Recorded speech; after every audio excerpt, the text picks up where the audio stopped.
কুরবানি দিলাম, সাথে আমার পরিবার, আমার ছেলে নিয়ে। আলহামদুলিল্লাহ। হ্যালো এভরিওয়ান, আসসালামু আলাইকুম। আমি তোমাদের ভালোবাসা রাখি। আজকে আমাদের সকাল শুরু হয় 6টায়। ঠিক 6টা থেকেই কিন্তু টুকিটাকি কাজ বাজ ছিল। তার মধ্যে সেমাইটা আমি আগের দিন রাতেই রান্না করে রাখছি।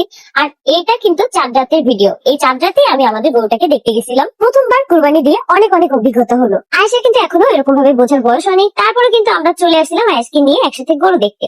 তো আয়েশ কিন্তু এই ব্যাপারটাকে অনেক বেশি এনজয় করে। আর আয়েশের এই ছোট ছোট আবদার গুলো মেটানোর জন্য তার নানাই কিন্তু যথেষ্ট। এইবার কুরবানিতে কিন্তু আমি 1 টাকাও দেইনি, সম্পূর্ণ টাকা কিন্তু আমার বাবার ছিল। কিভাবে দিব ভাই, আমার ফেসবুকের পেমেন্ট এখনো ঢুকে নাই। তো গরু কিন্তু কেনা হয়েছে আরো 2 থেকে 3 দিন আগে। আমার বাবাই কিন্তু সবকিছু একসাথে করছে। আলহামদুলিল্লাহ, সবকিছুর জন্য সৎ পথে আছি দেখি আল্লাহ এত পরিমাণ ভালোবাসে যে 1 বছরের মধ্যে তোমরা আমার এত চেঞ্জেস দেখতে পারবে।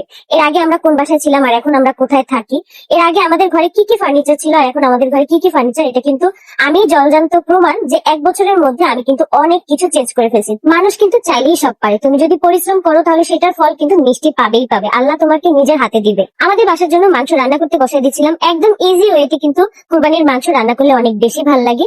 যত কম মশলা দিবে ততই কিন্তু বেশি ভালো লাগবে। তো এদিকে আয়াস এসে দেখতেছিল যে আমি কি করি। আয়াস ঘুম থেকে উঠছিল। আর এই যে দেখো আমার আম্মু ভুড়ি পরিষ্কার কাজে আর কি লেগে পড়ছে। তার একটাই কারণ, আমি তো পারি না। আমি যদি পারতাম তাহলে অবশ্যই এই কাজটা আমি নিজে করতাম।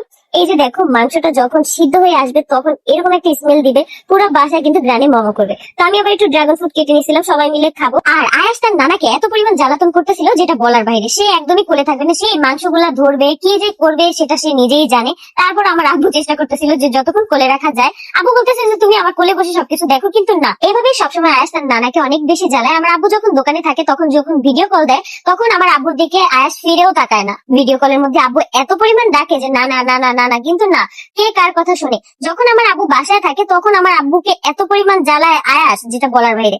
আমরা যদি বলি আসো তখন আমাদেরকে একদমই চিনে না, আমার আম্মুকেও চিনে না। তখন আমার আব্বুর কাছে যায়, আব্বুর সাথে শুয়ে থাকে, আব্বুর সাথে সবকিছু। এরকম আধা পাতলা খিচুড়ি দিয়ে গরুর মাংস ঝোল দিয়ে খেতে কার না ভালো লাগে বলো? তোমরা কারা কারা পছন্দ করো অবশ্যই এই ভিডিওতে কমেন্ট করে জানাতে একদমই ভুলবা না। আর এই সেমাইটা হচ্ছে আগের দিন রাতে আমি রান্না করে রাখছিলাম।